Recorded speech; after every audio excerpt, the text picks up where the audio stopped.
សូមជម្រាបសួរទាំងអស់គ្នាអរុន and ខ្ញុំសូមស្វាគមន៍ដល់បងប្អូនទាំងអស់គ្នាដែលបានចូលមកក្រាបថ្វាយបង្គំព្រះអង្គនៅវេលាថ្ងៃនេះទាំងអស់គ្នា I would like to welcome all of you to that you join and worship us and everyone online as well. May God bless you. សូមព្រះអង្គបានប្រទានពរគ្រប់គ្នា and we remember our pastor and his family traveling to Florida right now, that he will come back home safely. And it's always an honor that God has given me the chance to serve Him. មានគឺជាកិត្តិយសមួយដែលព្រះអង្គបានប្រទានពរខ្ញុំបានមានឱកាសមកបម្រើទ្រង់ Although I'm sufficient and lacking in many areas, but the Lord uses me because without Him, I know that I wouldn't be here today. ខ្ញុំពោពេញទៅដោយសេចក្តីទន់ខ្សោយនិងការខ្វះខាតគ្រប់យ៉ាងប៉ុន្តែដោយសារព្រះអង្គបានប្រើខ្ញុំនោះខ្ញុំដឹងថាបើសិនជាមិនមានទ្រង់ទេខ្ញុំមិនបានជីវិតខ្ញុំមិនដឹងជាយ៉ាងម៉េចនោះទេ I also want to let you know that I solely depend on God today for His message. ខ្ញុំចង់ប្រាប់បងប្អូនថាថ្ងៃនេះខ្ញុំពឹងទៅព្រះអង្គទាំងស្រុងនៅព្រះបន្ទូលរបស់ទ្រង់ដែលនាំមកយើងទាំងអស់គ្នានៅថ្ងៃនេះ And if this message encourages you and causes you to be closer, growing closer to God, please give Him all the praise and glory. បើសិនជាដំណឹងព្រះបន្ទូលទ្រង់នៅថ្ងៃនេះបានចម្រើនបងប្អូនឲ្យបានមានការជិតស្និទ្ធជាមួយនឹងទ្រង់កាន់ជាខ្លាំងប្រសើរឡើងនោះសូមឲ្យថ្វាយសេរីល្អទាំងនោះទៅដល់ទ្រង់ I know that He used my weakness so that He may be glorified. ខ្ញុំដឹងថាព្រះអង្គបានប្រើនៅសេចក្តីកំសោយនិងការខ្វះខាតរបស់ខ្ញុំដើម្បីនឹងចម្រើនសេរីរុងរឿងរបស់ទ្រង់ and so that I have nothing to boast about. ដែលខ្ញុំគ្មានអ្វីដែលខ្ញុំអាចអួតខ្លួនបាននោះទេ So and thank you for all your prayers ខ្ញុំសូមអរគុណដល់សេចក្តីអធិដ្ឋានសម្រាប់ខ្ញុំនៅវេលាព្រឹកនេះ So I want to start this morning by telling you a little bit story about 2 weeks ago about Pelotonia. As you know, Nick and I rode bicycle in this event. ខ្ញុំចង់ចាប់ផ្ដើមប្រាប់ពីរឿងទិញទួយពីរឿង Pelotonia ពីអាទិត្យមុនដែលបងប្អូនដឹងជ្រាបហើយថាខ្ញុំហើយនឹង Nick បានជិះកង់នៅក្នុងពិធីនេះ And a little bit about Pelotonia is a fundraising event for cancer research at the James and OSU Hospital. And ការដែលយើងគួរដឹងបន្តិចបន្តួចនេះគឺថា Peloton នេះគឺគេរៃថវិកាសម្រាប់ជួយក្នុងការស្រាវជ្រាវការព្យាបាលរោគមហារីកហើយគ្រប់ទាំងលុយទាំងអស់នោះដែលបានរៃឡើងមកនោះថវិកានោះគឺទាំងអស់ 100% គឺចូលទៅក្នុងការស្រាវជ្រាវនោះឯងមិនប្រើការទៅជាអ្វីផ្សេងនោះទេ So 100% of the fund raised towards this cause. Administration costs and the people that running this, that's not taken out of it. So that was one thing that pushed all of us to do this. So part of the trial of Pelotonia is raising the fund. A huge amount that it's you know, when you look at the number, you're like, oh, I don't know if I can do that. ការលបងមួយនៅក្នុង Pelotonia នេះការពិបាកលបងមួយនោះគឺរៃលុយចំនួនយ៉ាងច្រើនដើម្បីសម្រាប់ការនឹងឯង បើគេប្រាប់ចំនួន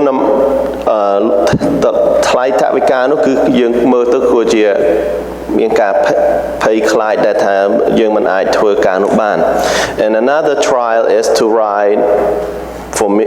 Nick and we on Saturday we ride 100 miles ហើយការលបងមួយទៀតនោះគឺយើងជិះកង់ចម្ងាយឆ្ងាយមែនទែន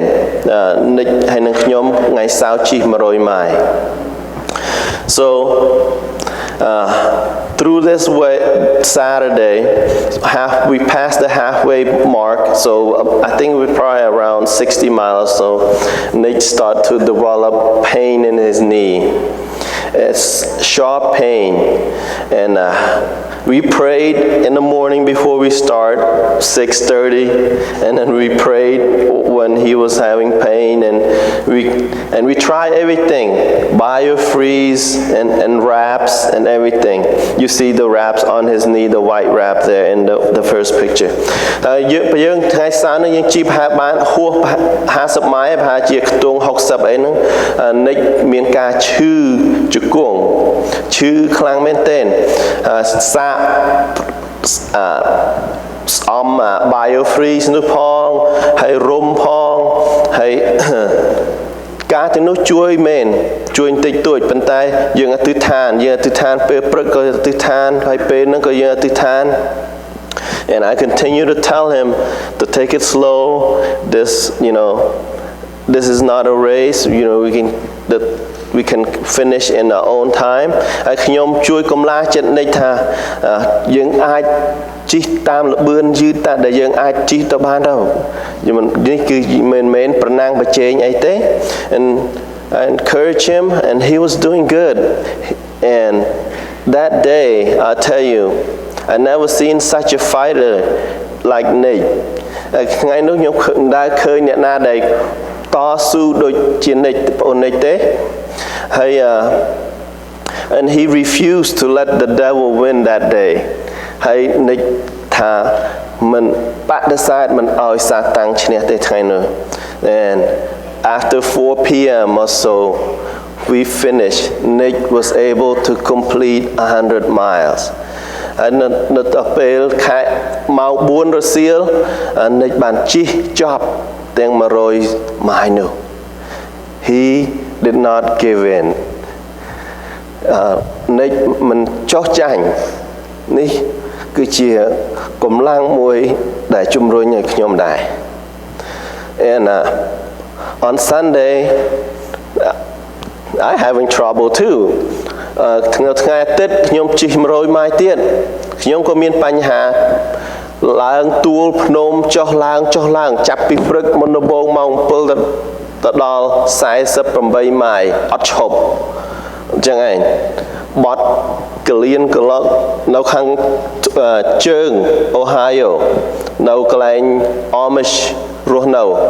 So the hilliest part of Ohio, northeast, where Amish live,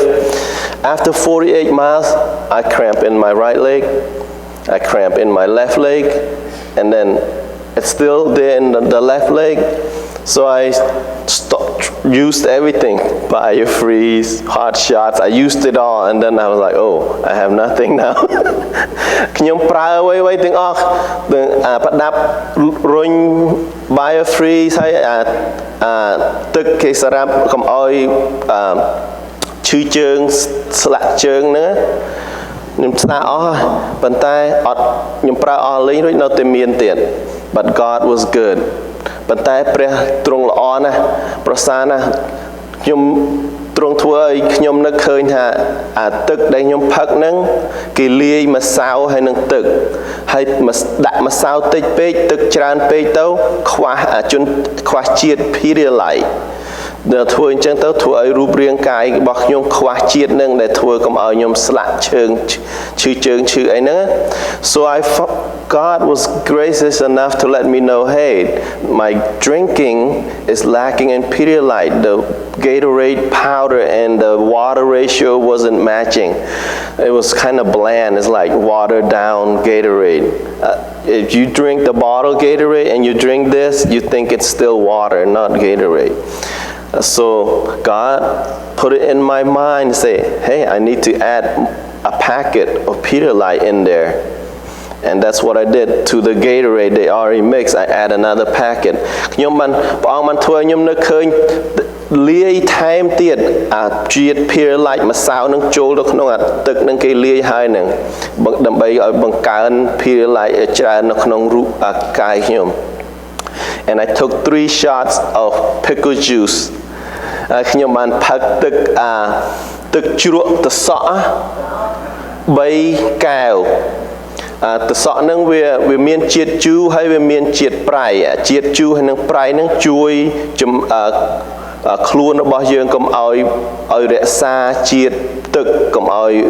chiết tực nâng chanh pi giường đôi bài nhớ chanh hay anh chàng. And I take it slow now on my right leg, and thank God I didn't think I would finish either, because I know people that didn't finish on second day last year. ខ្ញុំគិតថាពេលនោះខ្ញុំថាខ្ញុំប្រហែលមិនជិះចប់បាននៅពេលថ្ងៃទៅព្រោះខ្ញុំស្គាល់មនុស្សមិត្តភ័ក្តិដែលមិនអាចជិះចប់បាននៅក្នុងថ្ងៃទី2ឆ្នាំទៅមុនប៉ុន្តែព្រះអង្គទ្រង់ល្អណាស់ I pray a lot ខ្ញុំមកទិដ្ឋានច្រើនណាស់សូមព្រះអង្គឲ្យជួយទូមគុំផងប៉ុន្តែខ្ញុំបានជិះចប់មែន and I give him all the praise and glory. I would have given ខ្ញុំប្រហែលជាសូមចោះចាញ់ប៉ុន្តែព្រះអង្គមិនចោះចាញ់ So you see in this picture the guy that holding that sign, he's been out there at the 87th mile every year after the OSU hospital cured his wife of cancer. យើងឃើញថាបរិះដែលកាន់ sign នឹងថា Thank you so much for saving my wife. God bless you. គាត់នឹងនៅថ្ងៃសៅរ៍នឹងម៉ៃ87ហូរកំឡាចិត្តអ្នកជិះកង់នឹងដែលអរគុណគេដោយសារថវិកាដែលចូលទៅក្នុងការស្រាវជ្រាវរោគមហារីកនោះបានផ្សះផ្សាប្រពន្ធគាត់ហើយគាត់ថាសូមព្រះអង្គបានប្រទានពរទាំងអស់គ្នា So he's my encourager ហើយគាត់នឹងជាអ្នកកម្លាចិត្តខ្ញុំហើយក្រៅពីនោះទៀតអ្នកទាំងហ្វូងទាំងស្រុកគេមកអបនឹងចិញ្ចើមថ្នល់នឹងដើម្បីហូរហើយនឹងកម្លាចិត្តអ្នកជិះនេះគឺជាការមួយដែលធ្វើឲ្យខុសប្លែកពីពិធីអ្វីដទៃផ្សេងទៀត This is one of the unique event that do this. So let's go to the scripture now. We're going to learn here from James. យើងនឹងbài willមកឯព្រះបន្ទូលទ្រង់នៅយ៉ាកុប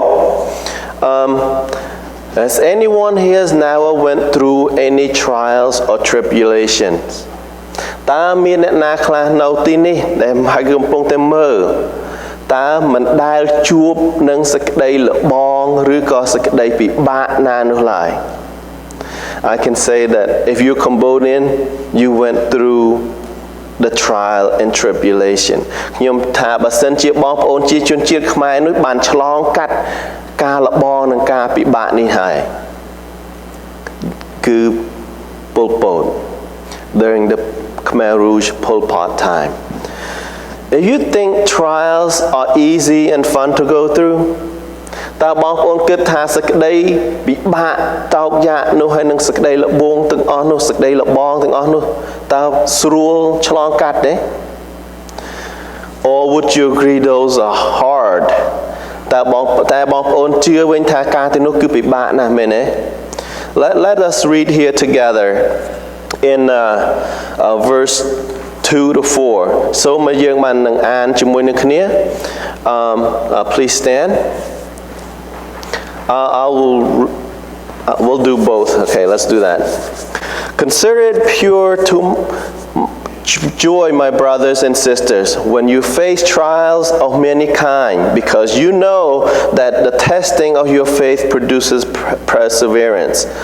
Let perseverance finish its work so that you may be mature and complete, not lacking anything. បងប្អូនអើយកាលណាអ្នករាល់គ្នាមានសេចក្តីល្បួងផ្សេងនោះត្រូវរាប់ជាសេចក្តីអំណរសពគ្រប់វិញដោយដឹងថាការលបងមើលសេចក្តីជំនឿអ្នករាល់គ្នានោះនាំឲ្យកើតមានសេចក្តីខ្ជាប់ខ្ជួន ចូលទុកឲ្យសេចក្តីខ្ជាប់ខ្ជួននោះបានធ្វើការឲ្យសម្រេចពេញលេញចុះដើម្បីឲ្យអ្នករាល់គ្នាបានគ្រប់លក្ខហើយពេញខ្នាតឥតខ្វះអ្វីឡើយ Father Lord, we thank you for bringing us here today, Lord. Thank you for your word today. Lord, please open our hearts and cast out any evil spirit among us away so that your word can take seed and grow in our heart, in our life, Lord. ព្រះអង្គហើយសូមអរគុណព្រះអង្គនៅថ្ងៃនេះសូមព្រះអង្គបានបណ្ដេញវិញ្ញាណអាក្រក់ចេញពីទីនេះហើយនឹងសូមបានបើកចិត្តរបស់ទូលបង្គំទាំងអស់គ្នាទទួលនៅព្រះបន្ទូលរបស់ទ្រង់នៅថ្ងៃនេះឲ្យព្រះបន្ទូលនោះបានដោះឡើងនៅក្នុងជីវិតរបស់ទូលបង្គំគុណសូមអរគុណព្រះអង្គណាស់សូមព្រះអង្គបានថាសារគ្រប់ទាំងបងប្អូនដែលមានជំងឺហើយនឹងមានទុក្ខទរៈយ៉ាងណាដែលមិនបានមកក្រាបថ្វាយបង្គំព្រះអង្គនោះសូមព្រះអង្គបាននឹកចាំបងប្អូនទាំងនោះផងដែរគុណសូមអរគុណព្រះអង្គគុណទូលសូមនៅនាមព្រះអង្គចាស់ព្រះយេស៊ូវគ្រីស្ទPlease be seated. So I heard once that the life on earth is a test. ខ្ញុំបានជឿបានឮម្ដងគេនិយាយថាជីវិតនៅលើផែនដីនេះគឺជាការលបងមួយ It's also said that it's a dress rehearsal for what is to come next.Which is eternal ហើយការមួយទេគេថាប្រៀបធៀបជីវិតនេះដូចជាគេលេងល្ខោនដែលគេពាក់ស្លៀកពាក់ដែលគេលេងហ្នឹងគេមិនទាន់លេងទេគេគ្រាន់តែហាត់ដូចគេមានពិធីអាពាហ៍ពិពាហ៍គេមកហាត់ដើរហាត់អីចឹងនេះជីវិតមួយនៅក្នុងនេះគេប្រៀបធៀបដូចជាការហាត់មួយដើម្បីនឹងប្រុងប្រៀបយើងសម្រាប់ជីវិតដែលបន្តទៅមុខទៀតដែលជីវិតអស់កល The trials of our faith and life ថាសកាលលបងនៃសេចក្តីជំនឿហើយនឹងជីវិតយើង Would you believe it to me more when I said I believe in God and my life is so good everything is perfect nothing's wrong Would you believe that I am a good believer Or when you see me fighting, struggling for my faith, and then I am still strong while I'm going through it, you would see me stronger, right? You think I am more of a strong believer when I'm going through hard time. តើបងប្អូនជឿយ៉ាងម៉េចបើសិនជាខ្ញុំប្រាប់ថាខ្ញុំជាអ្នកជឿព្រះដ៏ល្អមួយប៉ុន្តែជីវិតរបស់ខ្ញុំគ្មានទុក្ខទរៈអ្វីសោះស្រួលរហូតអត់មានការពិបាកបើនឹងមួយម្ល៉េះទៀតបើសិនជាបងប្អូនឃើញជីវិតខ្ញុំតស៊ូក្នុងការពិបាកហើយខ្ញុំនៅតែជឿព្រះតើបងប្អូនជឿខ្ញុំជាងដែលពេលជីវិតរបស់ខ្ញុំស្រួលឬក៏បងប្អូនជឿខ្ញុំជាងដែលខ្ញុំតយុទ្ធតស៊ូក្នុងការសេចក្តីជំនឿរបស់ខ្ញុំបងប្អូនជឿខ្ញុំជាងពេលខ្ញុំឆ្លងកាត់នៅការពិបាកមែនទេ So when I endure through hard time but I still praise and believe the Lord that's when my faith is shine ពេលដែលខ្ញុំកំពុងតែតស៊ូនៅក្នុងការពិបាកនោះហើយខ្ញុំនៅតែជឿហើយខ្ញុំនៅតែសរសើរដំណើរព្រះនោះសេចក្តីជំនឿរបស់ខ្ញុំមានការខ្លាំងក្លាជាង So the scripture says consider it a pure joy when you go through the various trials So James addresses the recipients of this letter លោកយ៉ាកុបគាត់ទៅសេសម្បត្តិនេះសម្រាប់អ្នកដែលទទួលនោះ It's the 12th tribe that scattered amongst the nation គឺជនជាតិអ៊ីស្រាអែលទាំង12ដែលបានញែកខ្ចីខ្ចាយនៅក្នុងពិភពលោកទាំងមូល And he said my brother and sister លោកបាននិយាយថាបងប្អូនអើយ This phrase often found in James to making a community of nation នេះគឺជាពាក្យមួយដែលលោកបានប្រើដើម្បីនឹងបង្ហាញពីសហគមន៍នៃជាតិ and of faith ហើយនឹងសេចក្តីជំនឿ Pure joy is a cause for the highest authentic joy. Pure joy នឹងគឺថាសប្បាយដ៏ពិតប្រាកដមិនលាក់មិនគ្រាន់តែសើចញញឹមคล้ายคล้ายអីនោះទេគឺថាមានអំណរដ៏ពិតប្រាកដ It's not a temporary fun or happiness that the world gave ហើយអំណរនោះមិនមែនជាការសប្បាយលេងបណ្ដោះអាសន្ននោះនៅក្នុងពិភពលោកដែលមាននោះទេ This is the joy the world cannot buy ហើយគឺនេះគឺជាអំណរមួយដែលពិភពលោកមិនអាចយកលុយទៅឬក៏អ្វីទៅទិញយកមកបាន He said whenever you face trial of many kind កាលណាអ្នករាល់គ្នាមានសេចក្តីលបួងផ្សេង It's not one kind of trial មិនមែនជាការលបួងតែមួយមុខ It's many kind of trials គឺថាលោកថាគឺមានការលបួងជាច្រើន And he said whenever ហើយលោកបាននិយាយថាកាលណា it means it will happen លោកមានន័យថាការនោះនឹងកើតឡើង It's not an if មិនមែនថាប្រហែលនឹងកើត It is a matter of when គឺជារឿងថាពេលណាទៅការនោះនឹងកើតហើយប៉ុន្តែយើងមិនដឹងថាពេលណា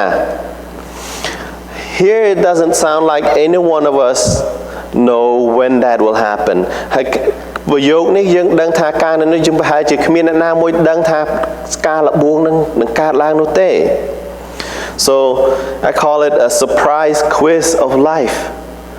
You may have surprise quiz at school, but this is a trial is a surprise quiz to us. យើងខ្ញុំហៅថានេះគឺជាការភ្ញាក់ផ្អើលដែលកើតឡើងមួយ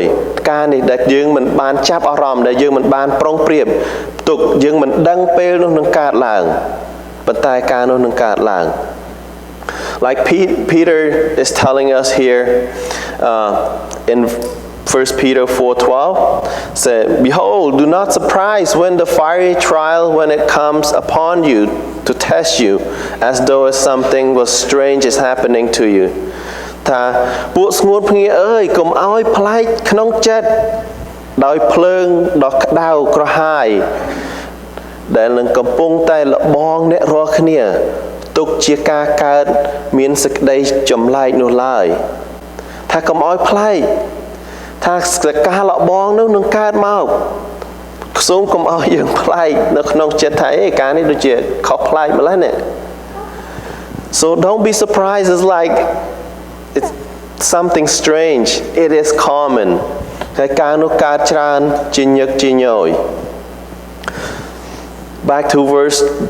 2 and 4 Why did God inspire James to tell us to consider trial as a pure joy តើបងប្អូនគិតទេថាយ៉ាងម៉េចបានព្រះអង្គបានប្រទានប្រពោឲ្យលោកយ៉ាកុបនឹងទៅសេមកប្រាប់យើងថាសូមឲ្យរាប់សេចក្តីលបងទាំងនោះជាសេចក្តីអំណរវិញ You ever go through trial and think it was a pure joy តើបងប្អូនដែលដើរឆ្លងកាត់សេចក្តីលបងនោះសេចក្តីពិបាកនោះតែគិតថានេះការនេះជាការសប្បាយណាអត់មានអំណរដល់ហើយបានដើរឆ្លងកាត់សេចក្តីពិបាកនេះ No, at least for me, I never think it was pure joy. But God is calling us to go through these trials because of what it produced in verse 3. Because the testing of faith perseverance ព្រោះអីព្រះអង្គចង់ឲ្យយើងមានអំណរនោះព្រោះអីមានលទ្ធផលល្អដែលពេលយើងដើរឆ្លងនៅការសេចក្តីពិបាកសេចក្តីលបងនោះគឺការលបងមើលសេចក្តីជំនឿអ្នករាល់គ្នានោះនាំឲ្យបង្កើតសេចក្តីខ្ជាប់ខ្ជួនបើយើងមិនមានការដើរឆ្លងកាត់សេចក្តីលបងនោះទេជំនឿរបស់យើងនោះគ្មានតម្លៃនោះទេការលបងនោះធ្វើឲ្យយើងបានរឹងមាំនៅក្នុងសេចក្តីជំនឿរបស់យើងជាមួយនឹងព្រះអង្គ These trials make us stronger in our faith with God because if we did not go through any trials our faith is not tested and we are like going along for the show បើសិនជាយើងមិនបានដើរជួបប្រទះនឹងសេចក្តីល្អនោះទេសេចក្តីជំនឿរបស់យើងនោះគ្មានតម្លៃនោះទេហើយយើងគ្រាន់តែដើរតាមគេតែប៉ុណ្ណោះយើងគ្រាន់តែរស់នៅក្នុងផែននេះដីហើយ80ឆ្នាំ50ឆ្នាំស្លាប់ទៅចប់តែប៉ុណ្្នឹងឯងប៉ុន្តែដោយសារសេចក្តីជំនឿរបស់យើងដោយសារយើងបានដើរឆ្លងសេចក្តីពិបាកនេះទាំងនេះធ្វើឲ្យយើងបានជាប់ជាមួយនឹងទ្រង់ because in verse 4 let perseverance finish its work so that you may be mature and complete and lack nothing ចូលទុកសេចក្តីខ្ជាប់ខ្ជួនទាំងនោះនាំឲ្យធ្វើបានសម្រេចពេញលេញចុះដើម្បីឲ្យអ្នករាល់គ្នាបានគ្រប់លក្ខពេញខ្នាតឥតខ្វះអ្វីឡើយWhen it comes to mature and complete perseverance, what does it look like? បើសិនជាយើងមើលថាសេចក្តីលូតលាស់ពេញលេញនោះហើយមានដូចម្ដេច It looks like many example in the men and women in the Bible យើងមើលឧទាហរណ៍នៅក្នុងបងប្អូនទាំងស្រុសទាំងស្រីនៅក្នុងគម្ពីរWhen a person is persevered, that person did not quit on any task. បើសិនជាមនុស្សម្នាក់ដែលខំប្រឹងតស៊ូនោះមិនចុះចាញ់ទេគឺខំធ្វើឲ្យចាប់ទៅដល់ទីបំផុត They don't quit even to the point of bodily harm or to the point of death. ពួកគេមិនបានចុះចាញ់នោះទេរហូតសូម្បីតែឈឺក្រំគ្រានៅក្នុងរូបរាងកាយរហូតដល់ចំណុចដល់ស្លាប់ផងពួកគេមិនបានចុះចាញ់ទេ Noah did not quit when he was making fun of for making this huge ark for the flood លោកណូអេលោកមិនបានឈប់ធ្វើទូកធំនោះទេដែលពេលគេកំពុងតែធ្វើទៀមថ្មេះដេះដៀលដល់លោកថាយ៉ាងម៉េចបានលោកធ្វើទូកដ៏ធំម្ល៉េះ When there wasn't any rain for a longest time នៅពេលមិនរាំងស្ងួតមិនមានភ្លៀងអ្វីសោះជាយូរ He did not quit he built it for about 60 years took him to build the 3 to 4 story high boat លោកមិនបានឈប់ទេលោកបានខំប្រឹង60ឆ្នាំប្រហែលជាចំនួនប៉ុណ្ណោះគាត់ខំកសាងទូកនោះប្រហែលជាកម្ពស់3ទៅ4ជាន់ថ្នាក់ He persevered and he did not quit លោកខំប្រឹងតស៊ូលោកមិនចុះចាញ់Job persevered through the trials that he faced លោកយោបគាត់ខំប្រឹងតស៊ូនៅក្នុងការលបងដែលលោកបានជួប and for his properties were lost his children were killed and he struck with bodily injury boils from his toe to his head លោកបានជួបប្រទះទាំងអស់ទ្រព្យសម្បត្តិរបស់លោកបានបាត់អស់កូនលោកទាំងអស់បានស្លាប់ហើយរូបរាងកាយរបស់លោកបានពោពេញទៅដំបៅពីបាតជើងទៅដល់ទៅលាក្បាល His wife was no help to him ប្រពន្ធរបស់គាត់ក៏មិនបានជួយអ្វីដល់គាត់ដែរ But he did not quit he never give in ប៉ុន្តែលោកមិនបានសុំចុះចាញ់នោះទេលោកបន្ត ការទៅនោះហើយព្រះអង្គបានប្រទានពរលោកជាច្រើនជាងមុនទៅទៀត and God blessed them double of what he had before. Moses persevered to preserve God's chosen nation, the Israelite. លោកម៉ូសេគាត់ខំប្រឹងតស៊ូដើម្បីនឹងថែរក្សាជនជាតិដែលព្រះអង្គបានជ្រើសរើសជនជាតិអ៊ីស្រាអែល I don't know if I can be going through whatever Moses went through. ខ្ញុំមិនដឹងខ្លួនខ្ញុំថាខ្ញុំអាច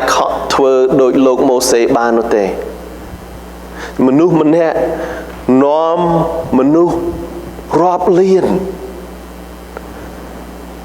one person leading an entire nation, million of people, and they all come to him with everything. ហើយពួកគេទាំងនោះបានមកដុកដានលោកតែម្នាក់ឯង But he did not quit. He led God's people to the border on the other side of the promised land, the river. ប៉ុន្តែលោកមិនបានសូមចុះចាញ់ទេព្រះអង្គបានចម្រើនកម្លាំងនិងវិញ្ញាណកំហែងរបស់លោកឲ្យលោកបាននាំមនុស្សទាំងនេះដែលគេមិនមានសេចក្តីកំសោយជាច្រើនរហូតទៅដល់ជាយដែននៃដីទឹកទីសន្យា Daniel, he never stopped praying even in the lion's den and in the furnace. លោក Daniel លោកមិនឈប់សោះអធិដ្ឋានសូម្បីតែនៅក្នុងរូងសឹងសូម្បីតែនៅក្នុងចង្ក្រានភ្លើងដ៏ក្តៅលោកមិនឈប់អធិដ្ឋាន He did not give in. They threatened to take his life. He did not give in. សូម្បីតែគេចង់យកជីវិតលោកក៏ដោយប៉ុន្តែលោកមិនសូមចុះចាញ់លោកនៅតែអធិដ្ឋាន Mary and Joseph persevered to protect baby Jesus. នាងម៉ារីហើយនិងលោកយូសែបខំតស៊ូថែរក្សាបុត្រព្រះយេស៊ូវគ្រីស្ទតាំងពីនៅតូចដើម្បីនឹងការពារជីវិតទ្រង់នៅពេលនោះ They had to escape the country. គេបានភៀសលាចាកនៅទឹកប្រទេសរបស់ខ្លួនដើម្បីនឹងគេចពីអ្នកដែលចង់ស្លាប់ព្រះយេស៊ូវគ្រីស្ទនោះ They did not quit. They never give in. គេមិនបានសុំចុះចាញ់គេនៅតែខំធ្វើការនោះឲ្យបានចប់រហូតដល់ព្រះយេស៊ូវមានវ័យនឹងធ្វើបម្រើកិច្ចការនៃព្រះ Jesus many disciples persevered till the point of execution to bring the good news to the world, to bring the good news to you and to me. សាវករបស់ព្រះយេស៊ូវគ្រីស្ទជាច្រើនគេបានសម្លាប់គេបានធ្វើបាបដើម្បីនឹងនាំនៅព្រះដំណឹងល្អមកដល់បងប្អូនទាំងអស់គ្នាមកដល់ខ្ញុំ Disciples like Stephen, like Peter, John, Paul សាវកដូចជាលោក Stephen ហើយនិងលោក Petrus លោក Johann លោក Paul គឺបានស្លាប់នឹងក្នុងការតស៊ូនឹងនាំដំណឹងល្អនោះមកសម្រាប់យើងដោយសារពួកលោកយើងបានទទួលដំណឹងល្អនោះហើយទទួលស្គាល់នៃព្រះយេស៊ូវគ្រីស្ទជាព្រះនៃយើងទាំងអស់គ្នា Christ did not quit on the road of suffering to the cross ព្រះគ្រីស្ទទ្រង់មិនបានសូមចុះចាញ់ទេក្នុងការធ្វើដំណើររបស់ទ្រង់ទៅកាន់ទីឈើឆ្កាងនោះដែលផ្លូវរបស់ទ្រង់ដែលបានធ្វើដំណើរទៅ He suffered through pain and suffering through the flesh and spirit ព្រះអង្គបានខំទ្រាំទ្រក្នុងការពិបាកនៅក្នុងរូបរាងកាយហើយនៅក្នុងព្រលឹងវិញ្ញាណនៅក្នុងការបៀតបៀនដែលគេថ្មេះតេះដៀលដល់ទ្រង់ He did not change his mind and give in to the devil ទ្ ទ្រង់មិនបានផ្លាស់ប្ដូរព្រះទ័យរបស់ព្រះអង្គហើយបានសុំចុះចាញ់ទៅអរសាតាំងនោះទេព្រះអង្គបានទទួលការសគត់ដើម្បីនឹងរស់ឡើងវិញសម្រាប់បងប្អូនទាំងអស់គ្នា He rather take the cross and die and raise again just for you and just for me because he never gave in ពីព្រោះទ្រង់មិនបានសុំចុះចាញ់នោះឡើយ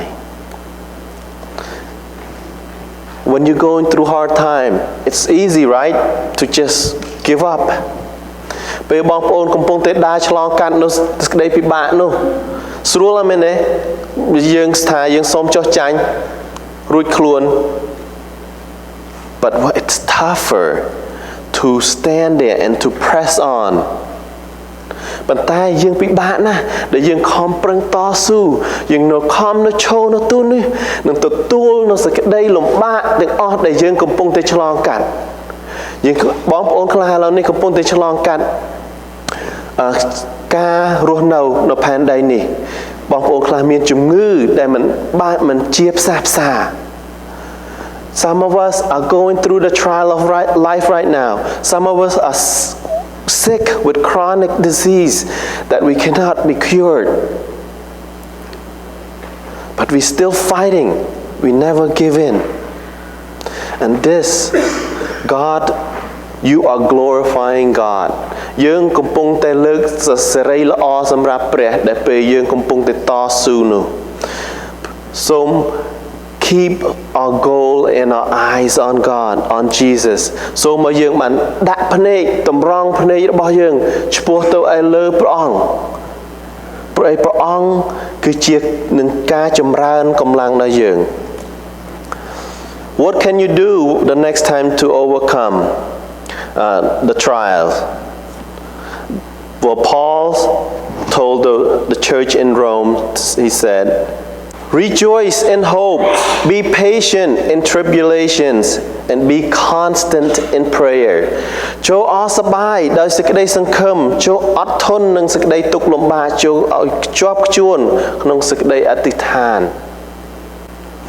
We know this because Daniel never gave in, never stopped praying. And he gained his strength to overcome his trial because of that យើងដឹងណាលោក Daniel បានចម្រើនកម្លាំងនៅក្នុងពលឹងនៅក្នុងរូបរាងកាយរបស់គាត់នៅក្នុងជំនឿរបស់គាត់ហើយបានឆ្លងផុតនៅក្តីល្បួងរបស់គាត់ដោយសារអធិដ្ឋានឲ្យបានខ្ជាប់ខ្ជួនឲ្យបានមិនកុំឲ្យបានរឹងជាញឹកជាញយកុំឲ្យឈប់កុំឲ្យខកខាន God wants us to connect with him ព្រះអង្គទ្រង់សព្វតីឲ្យយើងបានជាប់នឹងទ្រង់នៅពេលដែលយើងកំពុងតែដើរទៅក្នុងសេចក្តីលបងទាំងនោះ So prayer is our lifeline to God ដូច្នេះការអធិដ្ឋាននោះគឺជាខ្សែជីវិតមួយរបស់យើងតាក់ទងទៅនៅឯពិភពនៃកម្លាំងគឺពីមកពីព្រះ Paul comforts us and advises us in Philippians don't be anxious about anything that you're going through but in everything pray and ask in thanksgiving and talk to God when you're about to go through សូមលោកប៉ូលបានប្រាប់ក្រុមនៅភីលីបថាកុំឲ្យខ្វល់ខ្វាយអ្វីឡើយចូលទៅដល់ព្រះដោយជ្រាបនៅសេចក្តីសំណូមអ្នករាល់គ្នាគ្រប់ទាំងការទាំងអស់ដោយសេចក្តីអធិដ្ឋាននិងពាក្យទូលអង្វរទាំងពាក្យអរព្រះគុណផង So God wants us to be closer to him to be in commune with him to pray to him ដូច្នេះព្រះអង្គទ្រង់សព្វហាតីឲ្យយើងបានអធិដ្ឋានហើយនឹងសូមដល់ទ្រង់ In John 16:33 I want to say I have said these things to you this is Jesus In me you may have peace and in the world that you will have tribulation, but take heart, I have overcome the world. នៅក្នុងយូហាន 16:33 នេះគឺជាព្រះយេស៊ូវគ្រីស្ទទ្រង់មានព្រះបន្ទូលខ្ញុំប្រាប់សេចក្តីទាំងនេះដើម្បីឲ្យអ្នករាល់គ្នាបានសេចក្តីសុខសាន្តដោយសារខ្ញុំនៅលោកីយ៍នេះអ្នករាល់គ្នានឹងមានសេចក្តីវេទនាមែនប៉ុន្តែត្រូវឲ្យសង្ឃឹមឡើងត្បិតខ្ញុំបានឈ្នះលោកីយ៍ហើយបើសិនជាព្រះអង្គបានឈ្នះលោកីយ៍នោះយើងក៏បានឈ្នះលោកីយ៍ដូចទ្រង់ដែរដែលពេលយើងឈប់រស់នៅផែនដីនេះ If he had overcome the world we shall too overcome this world so take heart and rejoice in him សូមឲ្យយើងបានយកមានសេចក្តីអំណរឡើងព្រោះយើងស្ថិតនៅក្នុងទ្រង់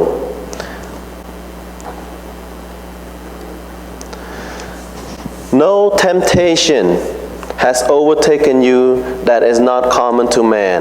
God is faithful and he will not let you be tempted beyond your ability, but in temptation he will provide you the way to escape and that may you be endured. ត្បិតមានសេចក្តីល្បួងណាដែលកើតឡើងដល់អ្នករាល់គ្នាក្រៅពីសេចក្តីល្បួងដែលត្រូវ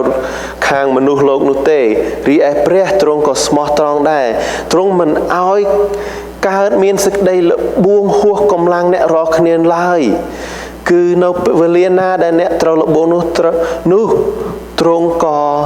រៀបផ្លូវឲ្យជៀសរួចដើម្បីឲ្យអ្នករាល់គ្នាបានអាចនឹងទ្រាំទ្របាន You heard this scripture before that he will not allow the temptation beyond your strength បងប្អូនឮខនេះពីមុនហើយថាទ្រង់មិនឲ្យសេចក្តីល្បួងនោះហួសកម្លាំងរបស់យើងនោះទេBut one thing I want you to realize, where does our strength come from to endure the trial? ប៉ុន្តែខ្ញុំចង់ឲ្យបងប្អូនដឹងពីការមួយថាតើកម្លាំងរបស់យើងមកពីឯណាដែលនឹងអាចជួយយើងឲ្យបានឆ្លងផុតពីការល្បួងទាំងនោះ Our strength come from the Lord. សេចក្តីកម្លាំងរបស់យើងជំនួយរបស់យើងគឺមកឯពីព្រះ You must draw close to God for your strength សូមឲ្យបងប្អូនបានខិតចូលស្ថិតនៅជាមួយនឹងទ្រង់ដើម្បីនឹងយកកម្លាំងនៃក្តីជំនួយមកពីព្រះអង្គ and wholeheartedly depending on him like it is your next breath សូមបងប្អូនពឹងទៅលើនោះការនោះដូចជាបងប្អូនបានពឹងនៅក្នុងដង្ហើមបន្ទាប់ដែលបងប្អូនដកដង្ហើមនោះផង For I consider that suffering of this present time is not worth comparing with the glory to be revealed to us in Rome 8:18 ខ្ញុំរាប់ថាសេចក្តីទុក្ខលំបាកនៅជន់នេះជាសេចក្តីមិនគួរប្រៀបផ្ទឹមនឹងសេរីល្អដែលនឹងបើកសម្ដែងឲ្យយើងអ្នករាល់គ្នាឃើញនោះទេ This is another reason many of us are to be joyful when we're going through the trial and suffering នេះគឺជាមូលហេតុមួយយើងឲ្យយើងដឹងថាដែលយើងកំពុងតែឆ្លងការលបងនោះឲ្យយើងដឹងថាឲ្យយើងមានសេចក្តីអំណរ Why? Because the trial is only here and now but what is to come is much better this life the best of this life is not even comparable to what is coming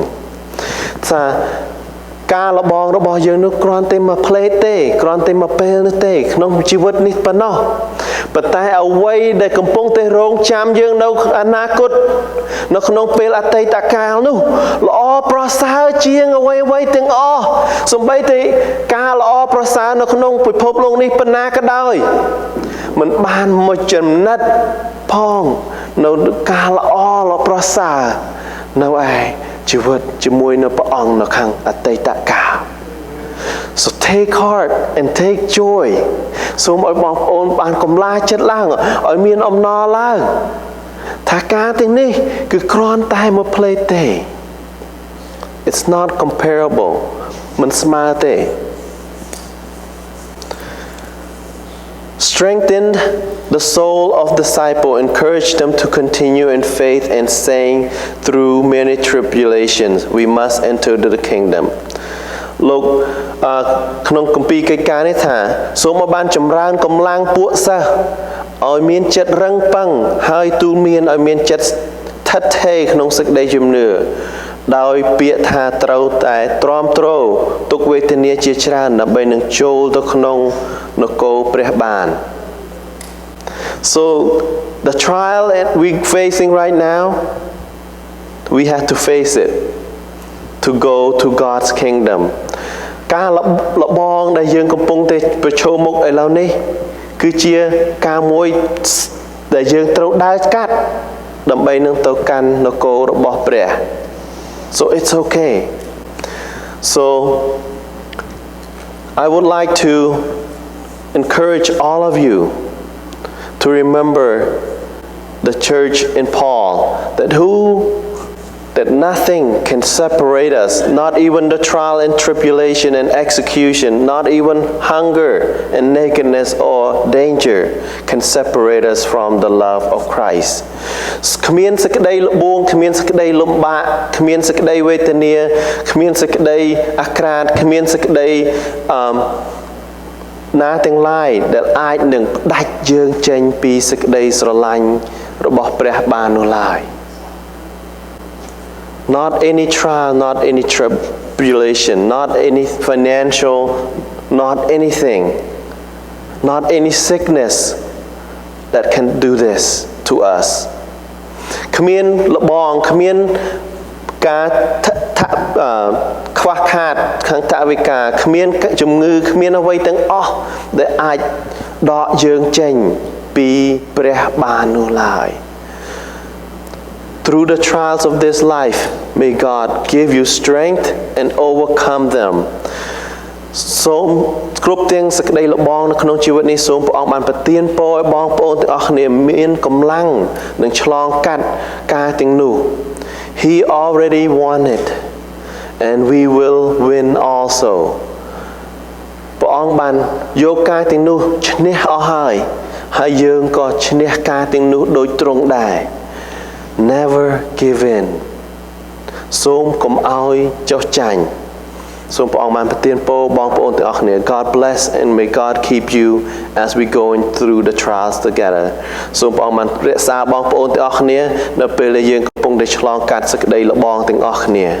អរគុណ